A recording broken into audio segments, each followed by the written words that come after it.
everybody, and welcome to Ddfr. I am your host, Doomsday Ducks fan, and today we have 6 Ducks games to talk about. The first one, Anaheim loses 3-1 to Winnipeg. The second, they lose 3-2 to the Detroit Red Wings. The third game, they win 5-3 against Nashville. The fourth game, they lose 6-3 to the Hurricanes. That one hurt. The fifth game, they lose 6-1 to Tampa. And the game that occurred today, they won 5-4 in overtime against the Florida Panthers. All right, let's get into the first game. 3-1 loss to Winnipeg. Ducks take a 1-0 lead in the second period. Mason McTavish scores. Well, that was pretty much the end of all the offense.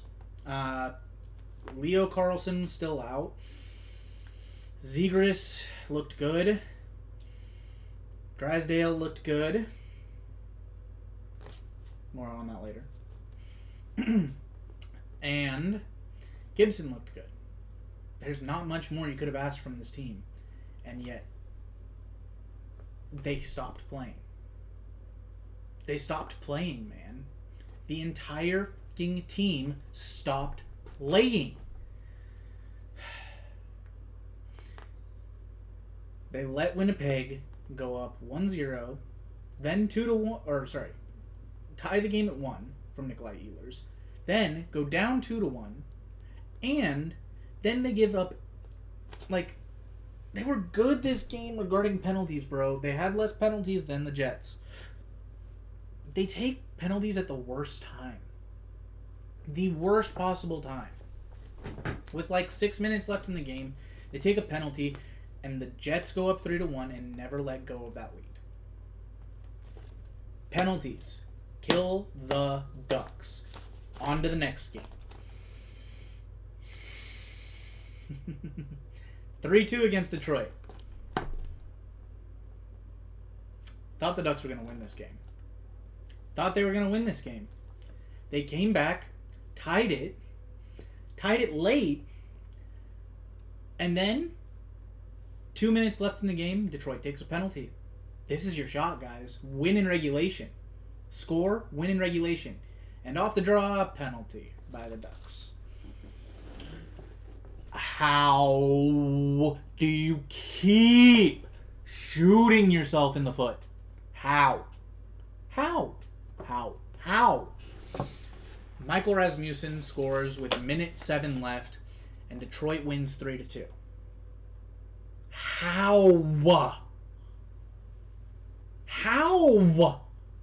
You played well. And then you stopped playing again. You're going to see a theme.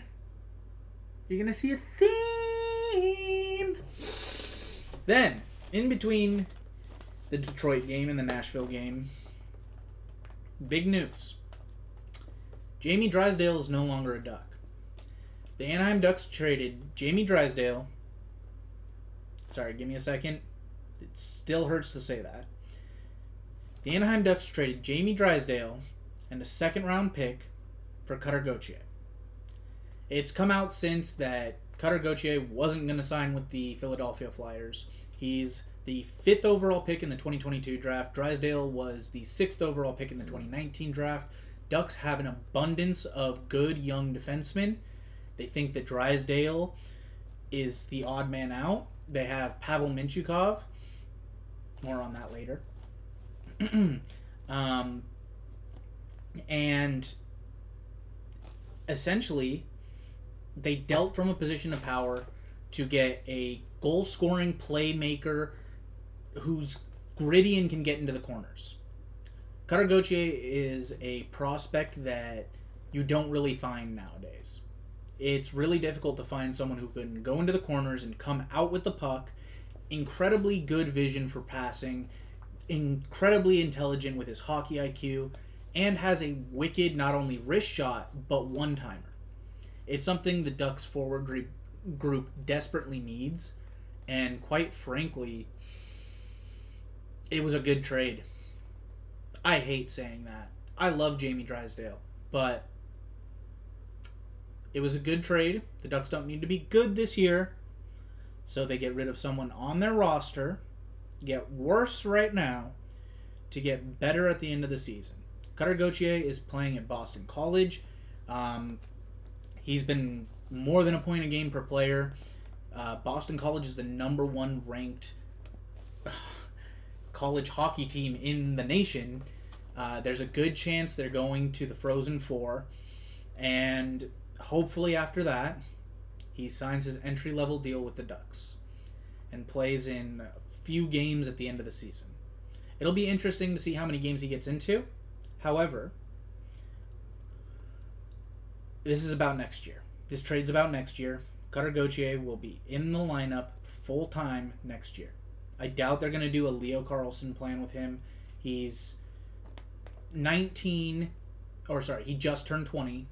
He'll be 21. He'll be turning 21 a few months into the season next year. Jamie Drysdale, thank you so much. I thoroughly enjoyed watching you as an Anaheim Duck, and I will be rooting for you in Philly. I hate all the other Flyers, especially their coach. I will be rooting for you. Now, you would expect after a big piece like that leaving from the Ducks that the team would play worse. They came out and scored 4 goals in a row on Nashville. They got 3 in the first, 1 in the second. They got another one in the third. Ducks win the game 5-3. It looked a little hairy at the end there. They were up 5-0 and allowed them to get back within 2 with like 45 seconds left, but wasn't enough time. Ducks hold on. Good win. Very, very good win. Now, this team, man. They give you hope. They give you hope throughout the game. Like, you couldn't just be down by 2 the entire game. Ducks go down 3-0. 3-0 to the Carolina Hurricanes. Not a good play. Not a good play considering Carolina is a very good team. They come back and tie it. They tie it at 3. I had hope. Penalties.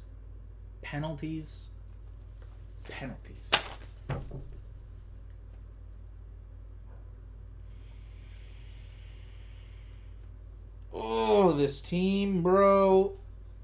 All they do is take penalties they don't need to. They put themselves on the penalty kill. At the beginning of the season, their penalty kill was actually a pretty decent penalty kill. It's fallen off the rails now. And it's not stopping. Like, this train is off the tracks, and it's careening through a bunch of, like, buildings at this point.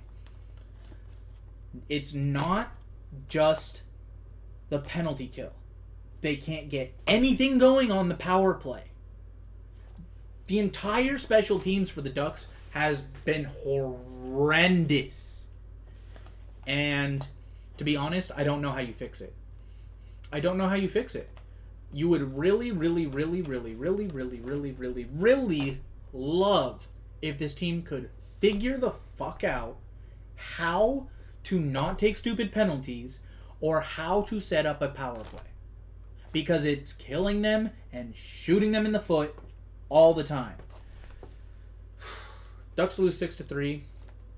They were down 5-3. Carolina got an empty netter. Whoop-de-fucking-do. The game was 5-3, and they carried that dog shit end of the game into the next one against Tampa Bay.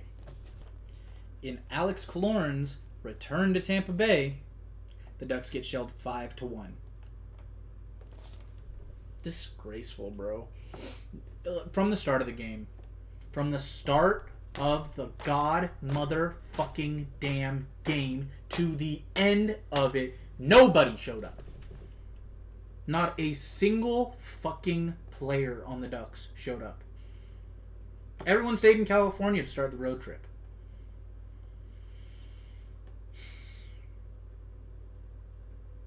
Can't believe it, bro. I actually cannot believe it. 5-1. Like, what a shellacking, too. Ducks got called early on for not accepting a fight. That was weird. Whatever. Who fucking cares? They've been penalized like that bullshit all year long. Making excuses now? No. No, we're not.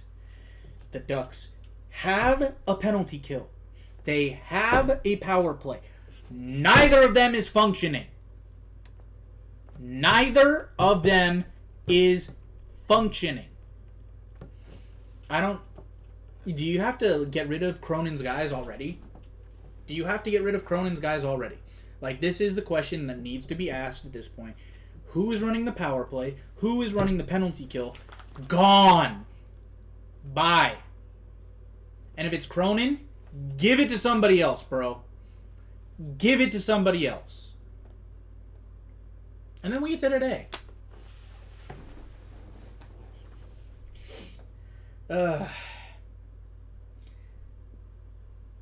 They did what they did at the beginning of the season.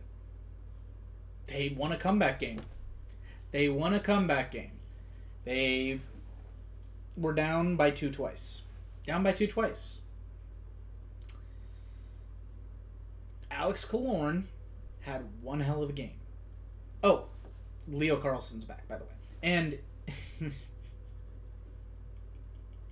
not in the Tampa game, but in the which game was it?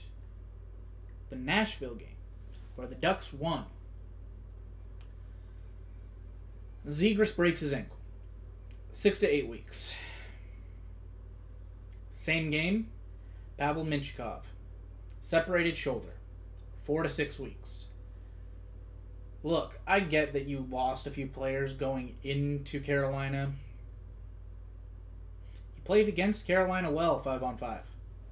What the fuck happened in Tampa? Like, any of that game footage, light that shit on fire. Never want to see it again. Never, ever, ever, ever, ever, ever, ever want to see it again. That was horrible. Like, they should have called up every single player on the San Diego goals because they would have put out a better effort than what the Ducks did. Horrible.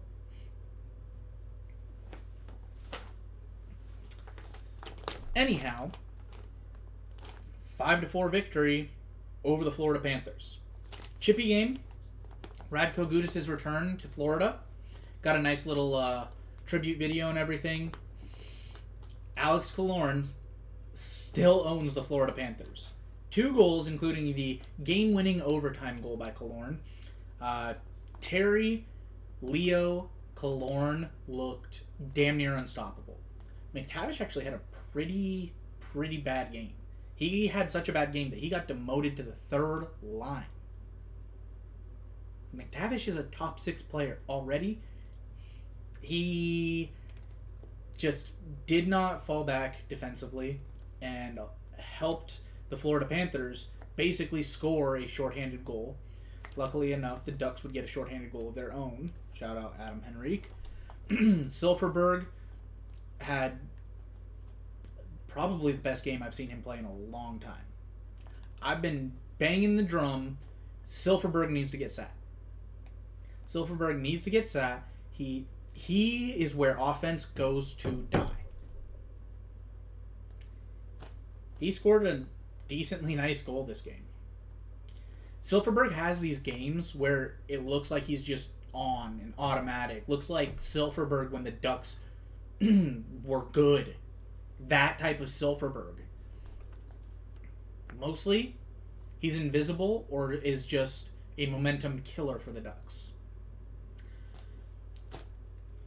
I don't know what to say about this game other than this was hard-fought victory by the Ducks. They went down by 2 twice. They fought back twice. And in the end, Troy Terry ties the game to send it to overtime. And Alex Killorn and Cam Fowler just put on a masterclass in overtime. They were defensively responsible. Vetrano and Fowler had a 2-on-1. Fowler was smart and held onto the puck even longer. Gave the puck back to Alex Killorn. Killorn, shot, miss. Then goes and retrieves the puck himself in the corner. Comes out front and snipes. Hard fought win. Kind of a good thing that the Ducks played against Anthony Stolarz instead of Sergei Bobrovsky. They don't ask how, they just ask how many. And the Ducks had one more goal than the Florida Panthers. There is no rest for the Wicked, for the Ducks play again tomorrow, the 16th of January at 4 p.m. Pacific Standard Time. That is 5 Mountain, 6 Central, and 7 Eastern. The game is in Washington, D.C. against a Washington club that is middle of the pack. They have good games, they have bad games.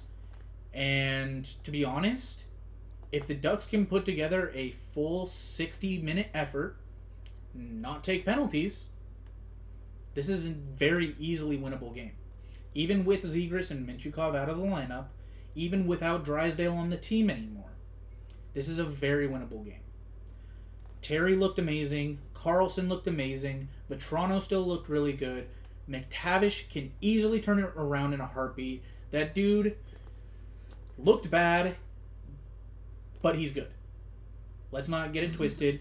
McTavish just had a bad game.